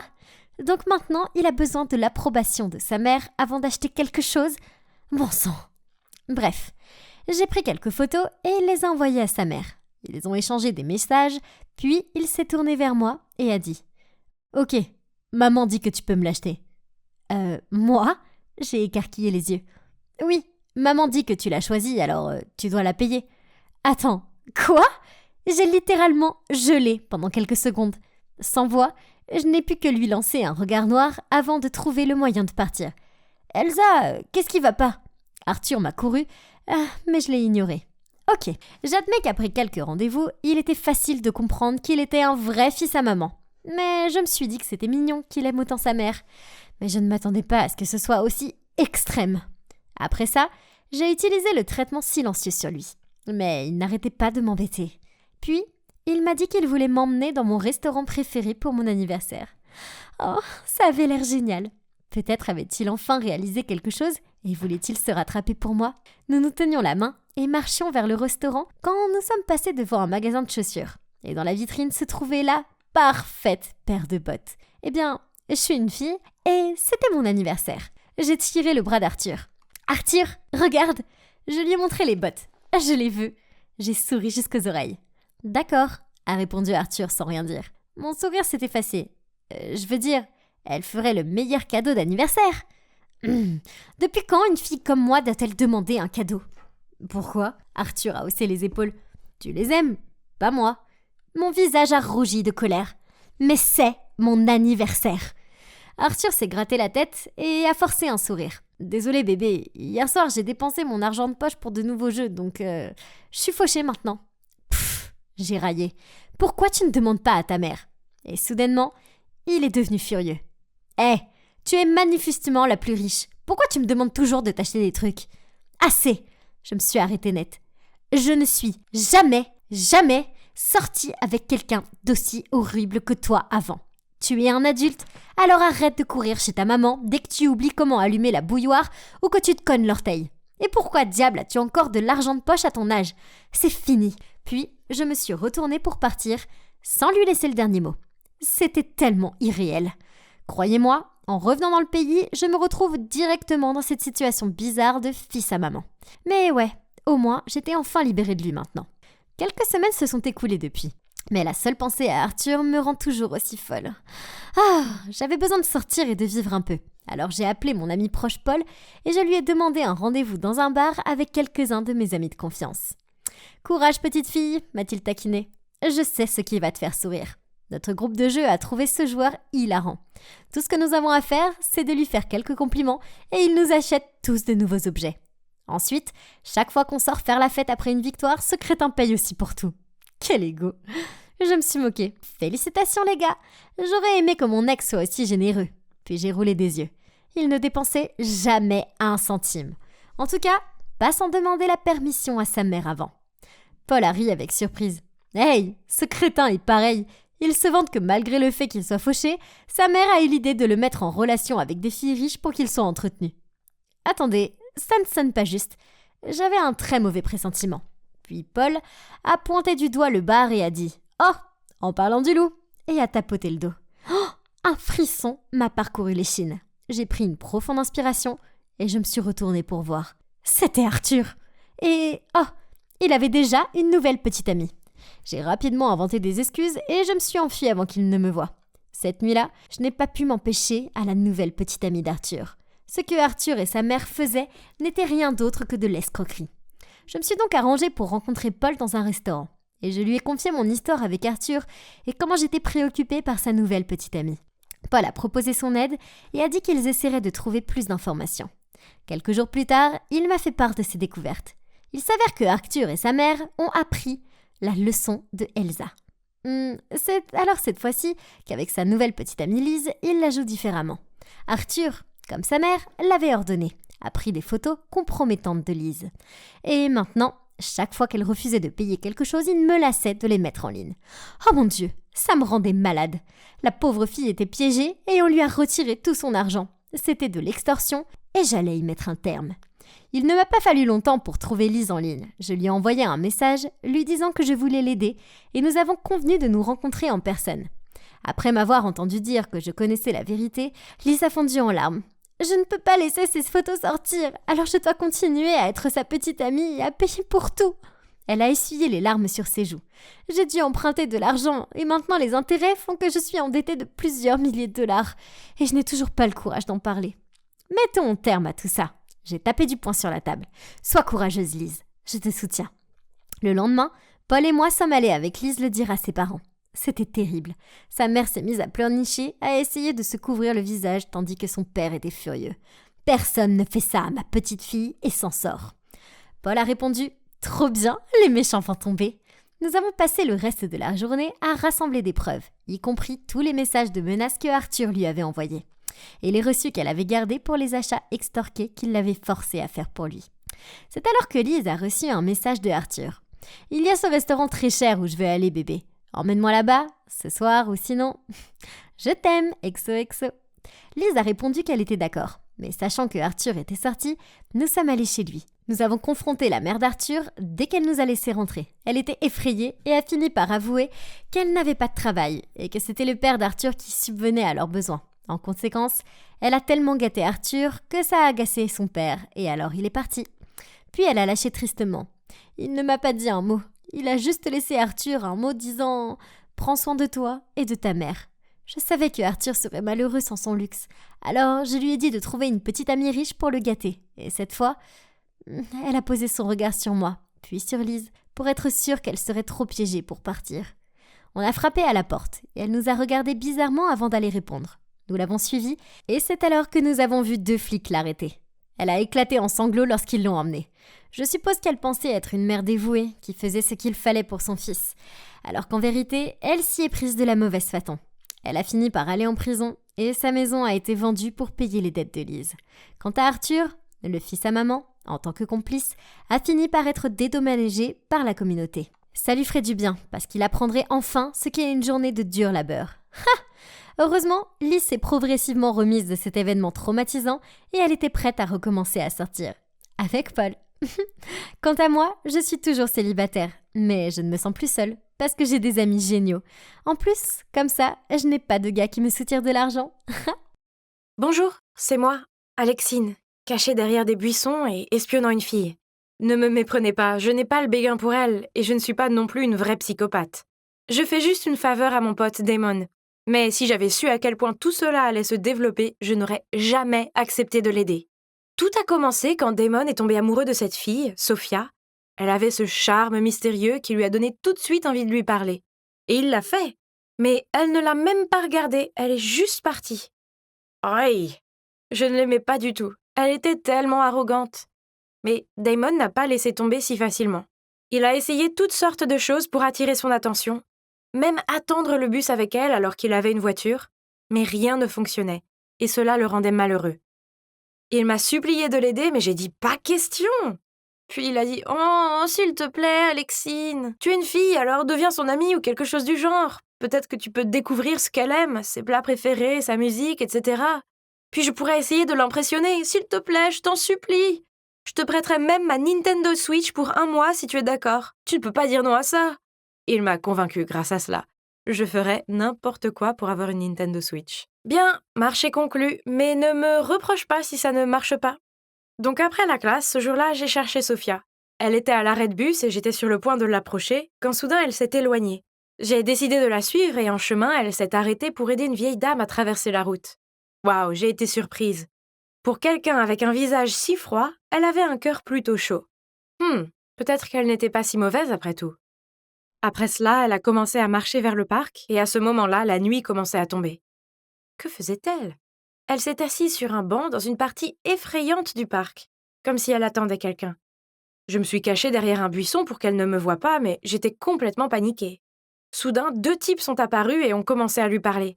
Mais ils n'avaient pas l'air d'être des connaissances. Oh mon Dieu, elle avait l'air paniquée, je devais l'aider. J'ai rapidement crié « Officier, à l'aide! S'il vous plaît, aidez-nous! Il y a 2 types qui nous dérangent !» Évidemment, il n'y avait pas d'officier, mais ça a marché. Les 2 types se sont enfuis et je me suis précipitée pour m'assurer que Sophia allait bien. Elle était surprise de me voir, mais elle m'a serrée dans ses bras et m'a remercié de l'avoir sauvée. Tout son corps tremblait, elle devait être terrifiée. Je l'ai raccompagnée jusqu'à notre dortoir et elle m'a dit qu'elle aimait venir au parc la nuit parce que c'était si paisible. Je lui ai dit que c'était clairement dangereux et qu'elle ne devait probablement plus y aller seule. Puis nous avons échangé nos numéros et après cela, nous sommes devenus assez proches. Assez proches pour que quelques jours plus tard, je lui dise que Damon avait le béguin pour elle et lui demande si elle accepterait de sortir avec lui. Mais elle a juste secoué la tête et dit qu'elle n'était pas prête. Ses yeux étaient tristes, alors je n'ai pas poussé plus loin. Peut-être qu'elle venait de vivre une mauvaise rupture? Je ne lui ai pas demandé à nouveau. Mais un soir, je me rendais à son dortoir pour une soirée cinéma quand j'ai entendu 2 personnes se battre. C'était Sophia et un type et elle pleurait. On aurait dit que le type allait la frapper, alors j'ai couru et j'ai dit « Hé, mais qu'est-ce que tu fais? Laisse-la tranquille ou j'appelle les flics !» Il s'est juste moqué de moi et a dit à Sophia « On n'a pas encore fini. » Puis il est parti en trombe. J'ai demandé à Sophia si elle allait bien et qui était ce type, puis elle m'a dit que c'était son ex et qu'il essayait de se remettre avec elle, mais qu'elle n'était pas intéressée. En me racontant cela, elle s'est mise à pleurer et a dit « À cause de lui, j'ai tellement peur, je suis si anxieuse. J'ai même trop peur pour dormir la nuit. » Je me suis sentie si désolée pour elle. Je lui ai dit que j'étais là pour elle et qu'elle pouvait m'appeler à tout moment. Eh bien, peut-être que je n'aurais pas dû dire ça, car c'est exactement ce qu'elle a commencé à faire. Chaque nuit, elle m'appelait, et on finissait par discuter jusqu'à 3 heures du matin. J'étais tellement épuisée, mais je voulais l'aider. Elle semblait si anxieuse tout le temps. Damon savait qu'on discutait beaucoup, mais il avait arrêté de demander des nouvelles de Sophia. Il semble qu'il ait perdu tout intérêt et qu'il s'inquiète plus de me voir ressembler à un zombie de The Walking Dead. « Tu as sérieusement besoin de dormir, Alexine. Éloigne-toi de Sophia, elle a clairement des problèmes, c'est probablement mieux de ne pas trop s'impliquer. » Plus facile à dire qu'à faire. Mais cette nuit-là, j'ai décidé de ne pas répondre à son appel. Je me suis couchée tôt, et quand je me suis réveillée le lendemain matin, j'avais environ 20 appels manqués et 50 textos d'elle. Oh mon Dieu! Certains d'entre eux disaient qu'elle se sentait si seule et que je l'avais abandonnée. Et l'un d'eux disait « Si tu ne décroches pas, je vais tout faire. » Ok, c'était fou! Je l'ai immédiatement appelée, mais elle ne décrochait pas. Je me suis précipitée à son dortoir, mais personne ne répondait. J'étais paniquée et je tapais sur la porte en criant « Sophia, ouvre cette foutue porte !» Mais il n'y avait toujours pas de réponse. J'avais peur qu'elle ait fait quelque chose de mal, alors j'ai demandé à des étudiants de m'aider à défoncer la porte. Et c'est alors qu'elle a ouvert la porte. Je n'ai jamais été aussi heureuse de voir quelqu'un en vie. J'ai couru pour l'embrasser, mais elle avait l'air si agacée. « Qu'est-ce que tu fais là? Tu fais une scène !» a-t-elle dit. « Quoi? J'étais tellement inquiète pour toi. Tu m'as dit que tu allais. » Mais elle m'a interrompue et m'a dit « Tu as besoin de dormir, Alexine, tu as l'air folle. » Je ne pouvais pas le croire. Après tous ces appels et ces textos. C'était elle qui était folle, pas moi. Je n'avais pas envie de crier en retour, alors je l'ai laissée. J'avais besoin de m'éloigner. Elle a essayé de s'excuser les jours suivants, mais je ne voulais pas être près d'elle. Elle m'a même envoyé un message disant que si je ne voulais plus être son amie, la vie ne valait pas la peine d'être vécue. J'étais fatiguée de ces menaces, alors je les ai ignorées. Et puis, les choses ont empiré. Quelques jours plus tard, Damon et moi étudions ensemble quand Sophia m'a appelée pour me dire qu'elle était à l'hôpital. Elle m'a dit qu'elle avait une tumeur au cerveau et qu'il venait de faire une biopsie pour voir si elle était maligne ou bénigne. Je n'arrivais pas à y croire. Elle m'a demandé si je pouvais aller la chercher et j'ai dit bien sûr. C'était si effrayant. Je l'ai dit à Damon et il a juste dit « Je pense qu'elle invente tout, Alexine. Comment pourrait-elle soudainement avoir une tumeur? Vous venez de vous disputer et soudain elle est à l'hôpital. Allons, Réfléchis-y. J'étais choquée. Damon, comment as-tu pu? Tu es un tel crétin! Puis je suis partie en courant et je suis arrivée à l'hôpital pour trouver Sophia assise dehors avec une casquette d'hôpital. Elle a dit que ses cheveux avaient été rasés pour la biopsie et j'ai demandé à voir la cicatrice, mais elle ne l'a pas montrée. Elle a dit qu'elle aurait mal à la tête si elle l'enlevait. J'étais juste contente qu'elle aille bien et je l'ai ramenée chez elle. On s'est réconciliés et j'ai décidé de m'occuper d'elle pour la journée. Elle semblait si faible et je ne pouvais pas supporter de la voir souffrir. J'ai appelé Damon pour lui dire qu'il me devait des excuses et lui ai parlé de Sophia, et il a juste dit « Oh, ouais, ok, désolé, j'espère qu'elle va bien alors. » Mais quelques jours plus tard, il m'a appelé et m'a dit « Écoute, Alexine, Sophia est une menteuse. Elle n'a pas eu de biopsie. Je l'ai bousculée tout à l'heure, sa casquette est tombée, et elle a toute une chevelure là-dessous. C'est impossible qu'il repousse aussi vite. Pourquoi m'aurait-elle menti? Je n'ai pas compris. J'avais besoin de savoir la vérité, alors, après la classe, je suis allée à son dortoir. Elle a ouvert la porte tout de suite et, bien sûr, elle avait tous ses cheveux intacts. Elle savait probablement que Damon me l'avait dit et n'avait donc pas pris la peine de continuer à mentir. Cela m'a rendue furieuse. J'ai tout de suite commencé à lui crier dessus. « Honnêtement, Sophia, qu'est-ce qui ne va pas chez toi? Pourquoi tu fais semblant d'être malade comme ça? Les amis ne font pas ça. » Sophia m'a pris la main et m'a dit « Alexine, je suis désolée, j'étais désespérée. Je l'ai fait seulement parce que tu me manquais et je voulais que tu t'intéresses de nouveau à moi. Mais je suis allée trop loin. Pardonne-moi, s'il te plaît. »« Es-tu folle ?» j'ai crié. « J'étais morte d'inquiétude pour toi. Tu es sûre qu'il n'y a rien qui ne va pas chez toi ?» Sophia s'est mise à sourire bizarrement et a dit « La seule chose qui ne va pas chez moi, c'est que je suis amoureuse de toi, Alexine. » Elle n'a pas voulu lâcher ma main et je l'ai regardée fixement, sous le choc. « Qu'est-ce que tu as dit? » ?»« Tu m'as entendu? Je t'aime. » Puis elle s'est mise à rire frénétiquement et a dit « Je t'aime depuis le jour où on s'est rencontrés. Je savais que tu me suivais, alors j'ai fait semblant d'être en danger pour que tu viennes me sauver. Même mon ex-petit ami était faux. C'était juste un de mes amis qui faisait semblant. Tu ne vois pas? Je suis prête à faire n'importe quoi pour avoir ton attention. Si ce n'est pas de l'amour, alors qu'est-ce que c'est? Ça ne pouvait pas arriver. » J'ai essayé de rester aussi calme que possible et j'ai dit « Écoute, Sophia, je suis flattée, je le suis vraiment, mais je suis hétéro. Je te vois juste comme une amie, ok? » Mais Sophia ne voulait pas abandonner. Elle m'a encore pris les mains et m'a dit « Comment tu sais ça? Tu n'as même pas encore essayé de m'aimer. Donne-moi juste une chance et je te montrerai à quoi ressemble le véritable amour. » J'ai essayé de me libérer de ses mains, mais c'était impossible. Sophia a attrapé mes mains de plus en plus fort, au point que ça commençait à faire mal. Elle m'a regardé dans les yeux et, oh mon Dieu, c'était comme si je ne pouvais plus la reconnaître. Elle avait l'air d'une folle, d'une psychopathe. Puis elle a commencé à parler sur un ton vraiment effrayant. « Tu ne peux pas t'éloigner de moi. Tu es à moi maintenant. » J'avais tellement peur, il fallait que je sorte d'ici. Alors je l'ai poussée très fort pour qu'elle tombe par terre et j'ai couru comme une folle jusqu'à ce que je sois de retour dans mon dortoir. Puis j'ai appelé la police, mais au moment où ils sont arrivés à son dortoir, elle était partie. Je leur ai raconté ce qui s'était passé et je leur ai montré une photo d'elle. Et vous n'allez pas le croire. Apparemment, je n'étais pas la seule fille que Sophia avait attaquée. Il y avait d'autres filles aussi. Après cette nuit, j'étais terrifiée. Partout où j'allais, j'avais l'impression que quelqu'un m'observait. Un soir, après mon travail, je marchais dans le parc pour retourner à mon dortoir quand j'ai entendu quelqu'un devant moi. J'ai tout de suite su que c'était Sophia, mais elle n'était pas seule, elle était avec des gars. Ils m'ont repérée et ont commencé à se diriger vers moi. Mais j'ai couru aussi vite que possible et heureusement la police était juste en dehors du parc et est entrée et les a arrêtés. Ça ressemble à une coïncidence, pas vrai? Eh bien, ça ne l'était pas. Sophia n'est pas la seule à pouvoir tromper les gens. Je savais que Sophia me traquait. Alors, j'ai alerté la police et ensemble, nous avons créé ce plan pour l'attraper. Et voilà, ça a marché. Sophia, si tu regardes ceci, je te souhaite le meilleur. Mais ne nous rencontrons plus jamais. C'est assez de harcèlement pour le reste de ma vie. Je me rendais dans la classe quand une fille a crié « N'entrez pas, on se change !» Je me suis immédiatement arrêté. Je les ai entendus rire comme des dauphins qui couinent. Ne sachant que faire, je me suis retourné frénétiquement pour partir et bang! Brille, brille, brille, petite étoile! Je me suis murmuré à moi-même. Qu'est-ce que ce mur faisait là et pourquoi y avait-il toutes ces étoiles en plein jour? Je suis tombé à genoux et peur que mon nez saignait. Puis j'ai vu cette jolie fille qui me regardait fixement. Hélas, était-elle un ange? Ne vous inquiétez pas, vous allez vite vous habituer à cette école. Au fait, je m'appelle Dalina. Puis elle m'a fait un clin d'œil. Non, ce n'était pas un ange, c'était une étudiante. Donc, je m'appelle Daniel, et mon premier jour de travail en tant que professeur principal n'était pas comme prévu. J'ai déjà enseigné de la physique dans une école mixte, mais jamais dans une école privée pour filles. J'ai choisi d'être transféré ici en raison des maisons pour les enseignants et les salaires élevés. Pour être honnête, si je ne vais pas abuser de la bourse et finir par m'endetter, je n'aurais certainement pas quitté la maison et coupé tout contact avec ma femme, Anna. Elle payait toutes mes dettes et c'était trop pour l'orgueil d'un homme. Alors j'étais là, à essayer de gagner de l'argent pour pouvoir la rembourser et regagner son cœur. Et dès le début, j'ai su que cette école serait différente, car lorsque je suis venu rencontrer la directrice, j'ai vu un groupe d'adolescentes rieuses rassemblées à l'extérieur de son bureau. Elles chuchotaient entre elles, ont pris des photos de moi, et ont même fait des signes de cœur avec leurs doigts.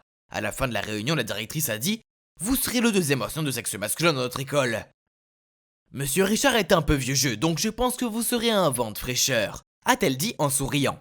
Puis elle m'a présenté aux autres enseignants dans la salle du personnel. Et lorsque j'ai serré la main de Monsieur Richard, il a souri et a dit « Elles vont vous manger tout cru. » Quel vieil homme étrange. Qu'est-ce qu'il voulait dire par là? Je suis un gars confiant, professionnel, et c'était une bande d'adolescentes. Ce travail doit être un jeu d'enfant, non? Puis j'ai vu un groupe d'étudiantes avec leurs lèvres pressées contre le verre dépoli. Elles ont rigolé et se sont enfuies. Bref, pour en revenir à mon premier jour complet ici, j'ai laissé Dalina m'aider à me lever. J'ai mis un tissu dans mon nez pour arrêter le saignement, puis je me suis rappelé ma devise. Se connaître soi-même est le vrai progrès. Puis j'ai pris une profonde inspiration et j'ai essayé de commencer ma classe professionnellement. Des dizaines de paires de yeux me fixaient. J'avais l'impression qu'on me regardait pour le dîner. Ensuite, des vêtements de sport sont éparpillés dans la pièce. Burk, encore pire. Il y avait cette odeur bizarre qui frappait directement mes organes olfactifs. Ce n'était pas la douce odeur d'un parfum ou autre. C'était comme des odeurs corporelles intenses. C'est étrange. Peut-être que mon sens de l'odorat a été affecté par mon saignement de nez. Peu importe, la leçon doit continuer. Alors que je marchais dans la classe, un cri est venu du coin. Alerte code rouge! Puis cette fléchette rose est passée devant mon visage. Et j'ai dû me pencher en arrière pour l'esquiver. Mon cœur s'est arrêté de battre pendant une seconde. Comme dans un manga japonais, la fille l'a attrapé à la manière d'un ninja. Mais attendez, j'ai regardé de plus près et j'ai découvert que c'était juste un tampon. Mon Dieu, qu'est-ce qui se passait?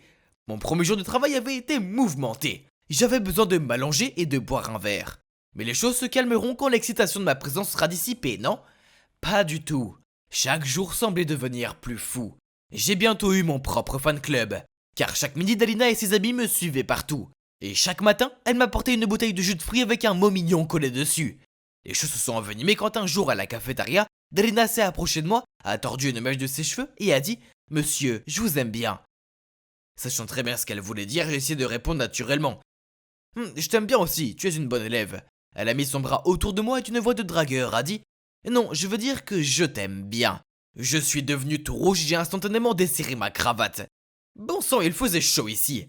À l'aide, envoyez de l'aide.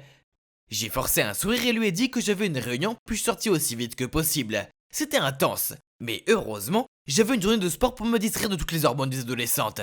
J'étais dans l'équipe d'athlétisme à l'époque, alors j'ai réservé ma place dans la course de fond des professeurs. Alors que je m'échauffais, j'ai vu Dalina et ses amis tenant une énorme pancarte avec mon visage dessus. Les professeurs d'autres écoles ont tous rigolé quand ils l'ont vu. Quelle horreur! Puis la course a commencé et j'avais des kilomètres d'avance sur tous les autres. C'était un vrai jeu d'enfant. Je serais certainement le champion. Puis j'ai entendu Dalina siffler vers moi et une autre fille a crié « Nous vous aimons, monsieur !» Puis que j'ai trébuché sur mes propres pieds, je suis tombé et je me suis foulé la cheville. Aïe! Un par un, les professeurs m'ont rattrapé. Même monsieur Richard. C'était humiliant. Je voulais que le sol me dévore. Mais alors mon fan club s'est précipité vers moi et Dalina a dit « T'es toujours le meilleur. Tu es encore plus beau quand tu cours. » Puis elle a essuyé la sueur sur mon front avec une serviette. J'étais trop fatigué et ma fierté était trop touchée pour réagir. Je ne pensais pas que le béguin de Dalina pour moi était si grave. C'était courant pour les adolescentes, non? Mais un après-midi, j'ai fini en retard et je traversais la cour de l'école quand un type à l'air agressif m'a bloqué le passage. Il a poussé mon épaule et a dit « Tu ferais mieux d'arrêter de flirter avec Magdalena et de rester loin d'elle. » Qu'est-ce qui se passe?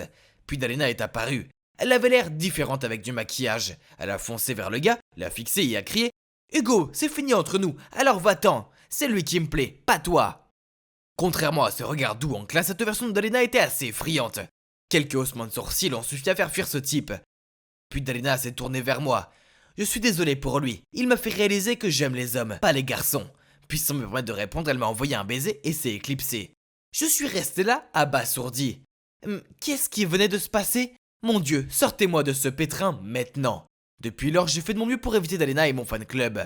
Je déjeunais dans la salle du personnel et je ne marquais plus jamais de travaux dans ma classe. Un jour, je me promenais dans le couloir quand j'ai aperçu Dalina au loin. Alors j'ai rapidement pris un autre couloir et boum! J'ai foncé sur la nouvelle fille et nous nous sommes tombés tous les deux dessus. Livres et les fournitures du bureau volant partout. Je me suis excusé et l'aidé à se relever, mais elle m'a regardé et m'a dit « Oh, c'est donc ici que tu te caches !» Quoi ? Oh, c'était Chloé, ma belle-sœur. J'ai vite rassemblé ses affaires et les lui ai données, puis je me suis précipité. Elle a crié après moi. « Tu sais qu'Anna est morte d'inquiétude pour toi ?» Un pincement au cœur m'a envahi. Sans me retourner, je lui ai dit « Je suis désolé, je rentrerai quand je pourrai la rembourser. » Super, maintenant je vais Chloé inviter aussi. Elle était tenace. Elle m'attendait après les cours et me harcelait pour que je rentre à la maison. Mais qui peut comprendre mes sentiments ? Je ne pourrais plus regarder le visage d'Anna avant d'avoir gagné assez d'argent. Puis un jour après l'école en sortant de ma classe, j'ai reçu un message de Chloé. « Je suis à la piscine. S'il te plaît, viens. J'ai de gros problèmes. » Que se passait-il ? Craignant que quelque chose de grave ne lui arrive, je me suis précipité là-bas, en sueur et essoufflé pour la voir debout, l'air parfaitement bien. Je lui ai demandé ce qui se passait, elle a haussé les épaules. Ma boucle d'oreille est tombée dans la piscine. Quoi ? J'ai froncé les sourcils. Je n'ai pas le temps pour tes jeux puérils. J'étais sur le point de partir quand une Dalena furieuse se dirigeait vers moi.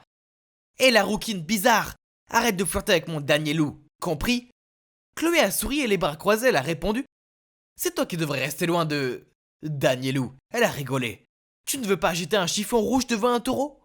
Dalena a laissé échapper un cri de guerre avant de foncer sur Chloé. Mais celle-ci a esquivé Dalena et est tombée la tête la première dans la piscine.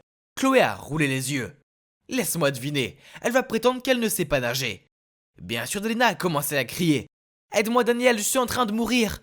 Je pensais que c'était un autre piège de Dalena. Mais non, elle se débattait toujours sous l'eau. J'ai donc rapidement sauté pour la sauver.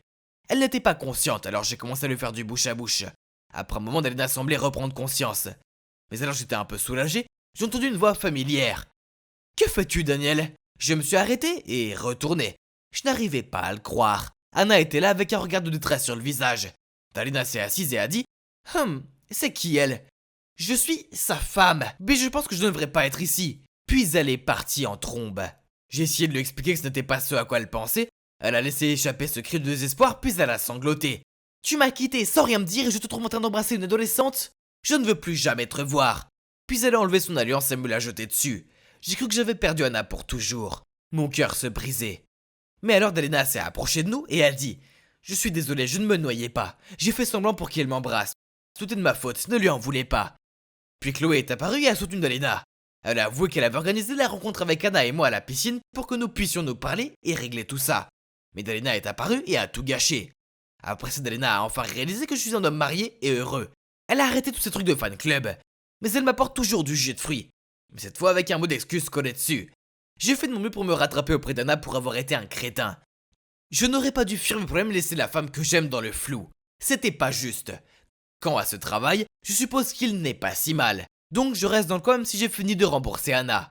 C'est fait du bien d'être le beau gosse de la maison. Et maintenant je suis habitué au groupe d'adolescentes et à leur saute d'humeur. Ha ! Tout ce que nous pouvons faire maintenant, c'est prier, a dit le médecin en quittant la pièce. J'ai regardé Thomas allongé sur le lit d'hôpital, entouré de matériel médical, et j'ai senti mon cœur s'effondrer. Puis Jacqueline s'est approchée de moi et m'a dit « Daniel, je pense que tu devrais peut-être rentrer chez toi et te reposer. Il n'y a rien que tu puisses faire pour l'instant. » Oui, Jacqueline avait raison. Je devais être plus fort que jamais. Et en fait, si elle n'avait pas été là, je n'aurais probablement pas réussi à traverser cette période de folie. Bien que Jacqueline soit une nouvelle venue dans notre service, nous étions devenus très vite proches, et je lui en étais très reconnaissant. J'ai souri à Jacqueline et lui ai proposé de la raccompagner chez elle. Puis, je suis allé voir mon pote Lucas. Il venait de rentrer de son séjour à l'étranger. Nous étions amis depuis des années. Nous nous sommes rencontrés pour la première fois à une marche de la fierté. Il était bisexuel, j'étais gay. Du moins, je l'avais été. Mais maintenant, je n'en étais plus si sûr. Vous voyez, j'ai réalisé que chaque fois que j'étais avec Jacqueline, mon cœur battait plus vite que d'habitude. Est-ce que c'est possible que... J'étais tellement perdu dans mes pensées que je n'ai même pas vu Lucas ouvrir la porte.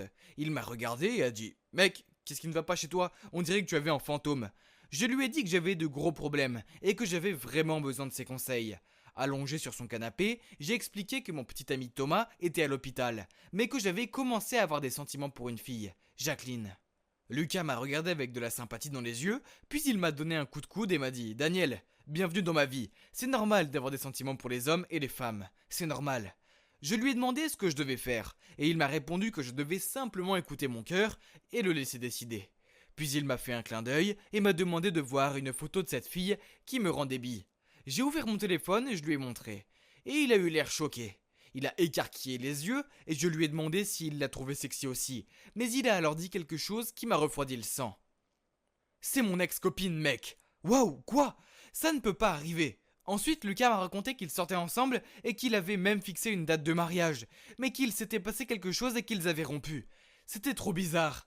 Quelles étaient les chances pour que ça arrive? Je voulais lui demander comment elle était et pourquoi ils avaient rompu, mais d'après son regard, c'était trop douloureux pour en parler. En plus, ça me mettait un peu mal à l'aise. J'ai à peine pu dormir cette nuit-là, m'inquiétant pour Thomas et pensant à Jacqueline et Lucas. C'était si étrange. Le lendemain, alors que je me concentrais sur mon travail, mon directeur est soudainement venu me dire « Daniel, félicitations, tu te débrouilles si bien, je ne m'attendais pas à ce qu'un membre de ton équipe réussisse à être promu si rapidement. » Hein? Mais de quoi parlait-il? Personne n'avait été promu? J'étais si confus.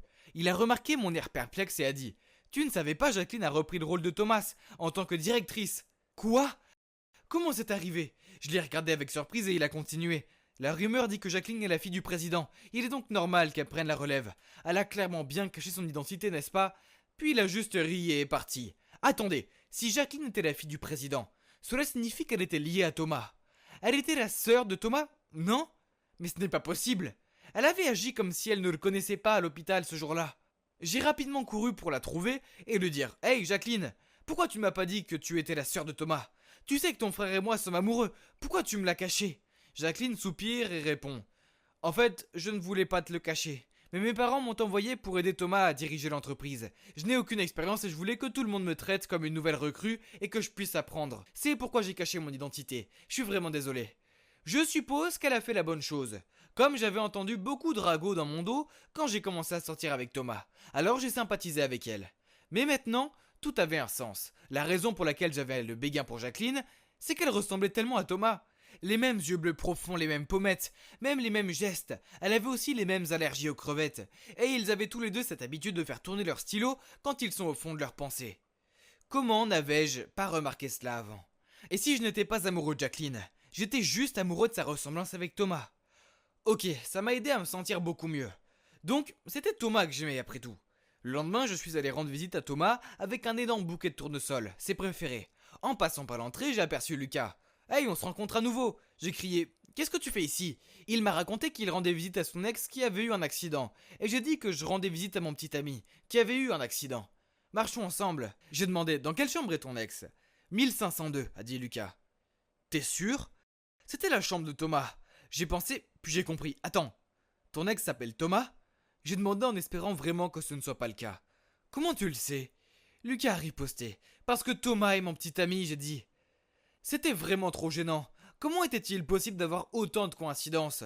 Je n'arrivais pas à y croire. Lucas a été choqué aussi et a dit que Thomas était la raison pour laquelle lui et Jacqueline avaient rompu. Il est tombé amoureux de Thomas. Et la famille de Thomas a été tellement bouleversée par cela qu'elle a mis Thomas à la porte. Oh, c'est pour ça que Thomas ne parlait jamais de sa famille et qu'il m'a dit de ne jamais poser de questions à leur sujet. Après sa détresse, malheureusement, leur relation n'a pas fonctionné. Alors Lucas a fait ses valises et a décidé d'aller étudier à l'étranger pour prendre un nouveau départ.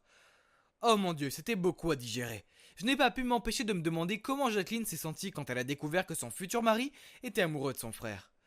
Lucas et moi étions choqués tous les deux, mais pas autant que nous allions l'être un moment plus tard. Nous étions sur le point d'entrer dans la chambre de Thomas quand nous avons entendu la voix de Jacqueline. Elle parlait d'un ton méchant en disant « Thomas, attends un peu! Comment te sentirais-tu quand ton petit ami tombera amoureux de moi? Ça va être douloureux, non? Je vais le pousser à te quitter et je te rendrai la monnaie. Après tout ce que tu m'avais fait. Il est temps de goûter à ton propre poison. » Je me suis figé quand je l'ai entendu dire ça. Je me suis tourné vers Lucas et il était tout aussi choqué que moi. Soudain, il a franchi la porte et je le suivis en trombe. Jacqueline a failli tomber de sa chaise de surprise en nous voyant. Pourquoi? Pourquoi êtes-vous ici ensemble? A-t-elle dit. Hey, étrange, dit Lucas. Allez Jacqueline, laisse tomber, ça fait longtemps. C'était fini entre nous, laisse tomber, et passe à autre chose. Lucas était tellement en colère, mais Jacqueline s'est contentée de rire et de dire « Reprends-toi, Lucas, il ne s'agit pas de toi, je n'ai plus de sentiments pour toi. Je veux juste me venger de mon frère. » C'était si cruel de sa part de te voler et de ruiner ma vie comme ça. Puis les yeux pleins de haine, elle s'est retournée pour regarder le pauvre Thomas étendu là. J'étais furieux, j'ai réalisé exactement ce que Jacqueline faisait. Flirter délibérément avec moi pour m'éloigner de Thomas. Comment a-t-elle pu? Je l'ai confrontée sur le champ. Qu'est-ce qui ne va pas chez toi? Pourquoi tu me traites comme ça? Et ton pauvre frère? Je ne m'attendais pas. Mais avant que je puisse continuer, elle m'a interrompu et a dit « Daniel, attends, écoute-moi s'il te plaît. C'est vrai que c'était mon intention au début, mais ensuite je suis tombée amoureuse de toi. Et je pensais que tu commencerais à tomber amoureux de moi aussi. Je suis vraiment désolé. Jacqueline a alors essayé de me prendre la main, mais j'étais dégoûté. Je l'ai repoussé et j'ai dit « Éloigne-toi de moi, je ne veux plus te voir ». Jacqueline a commencé à pleurer mais j'étais trop bouleversé pour être dérangé. J'étais tellement horrifié qu'elle ait pu faire ça. J'étais déçu de moi aussi, d'être tombé dans son piège. Pauvre Thomas, il ne méritait pas du tout ça. Je l'ai regardé fixement allongé sur le lit d'hôpital, et s'il savait. J'ai continué à le fixer et je jure avoir vu ses doigts tressaillir. Oh mon Dieu, il se réveillait. Lucas est rapidement allé chercher le médecin, tandis que je restais avec Thomas et essayais de lui parler. Thomas, tu es réveillé ? Les médecins ont fait quelques tests et ont dit que Thomas avait finalement repris conscience et qu'il allait bientôt se réveiller correctement. Lucas et moi étions aux anges, j'étais tellement soulagé qu'il aille bien, et il semble que Jacqueline ait ressenti la même chose, car elle se tenait silencieusement dans un coin de la pièce, des larmes coulant de ses yeux jusqu'au coin de sa bouche, qui s'est révélée en un sourire le plus subtil. Et comme prévu environ une semaine plus tard, Thomas a ouvert les yeux. Je n'ai jamais été aussi heureux de ma vie. Il a commencé la thérapie physique et j'ai passé beaucoup de temps à l'aider. Bien sûr, Lucas est venu me rendre visite aussi. Et nous avons tous bien ri de la façon dont nous étions liés. Ça devait être le vrai destin car appeler ça des coïncidences serait un euphémisme. Quant à Jacqueline, elle avait juste disparu. Mais quelques jours plus tard, alors que Thomas, Lucas et moi discutions à l'hôpital, un email est apparu sur mon téléphone. C'était Jacqueline, et elle disait qu'elle était tellement désolée pour ce qu'elle avait fait, et qu'elle espérait que Thomas et moi pourrions lui pardonner. Elle a ensuite dit qu'elle nous souhaitait que du bonheur. J'ai dit à Thomas et Lucas la bonne nouvelle, et nous étions tous si soulagés. Peut-être que nous pourrions tous être amis après tout. Je veux dire, Jacqueline pourrait devenir ma belle-sœur un jour, n'est-ce pas ? La vie peut être si drôle. Je suis content que Lucas soit apparu à ce moment-là, et que tout était révélé au grand jour. Je ne me serais jamais pardonné si j'avais quitté Thomas pour sa sœur. Thomas a toujours été le bon pour moi.